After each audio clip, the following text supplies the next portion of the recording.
ठीक आहे. नमस्ते, मी साहिला नायकोडे, पुरवठा निरीक्षण अधिकारी.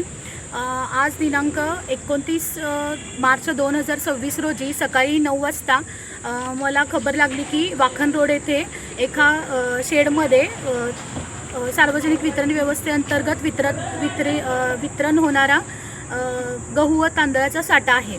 त्यानुसार मी व माझ्या पथकाने सदर ठिकाणी तपासणी केली असता एक बंद शेड होतं. त्यामध्ये प्लॅस्टिकच्या गोण्यांच्यामध्ये धान्य साठा असल्याचे निदर्शनास आले.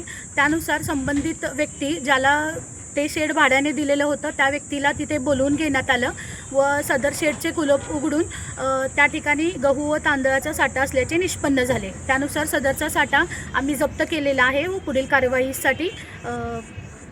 कारवाई शासनाकडून चालू आहे. काय नाव आहे मॅडम? काय व्यक्तीचं नाव काय केलेलं पाटणे, रमेश पाटणे. आणि त्याच्याकडून त्याला जे धंदे देण्यात आले ते दुकानदाराचं काय नाव? त्यांनी काही जबाब दिलेले नाही आहेत तसे. त्याला अटक करण्यात आली. अटक आता कारवाई चालू आहे, नंतर अटक होईल.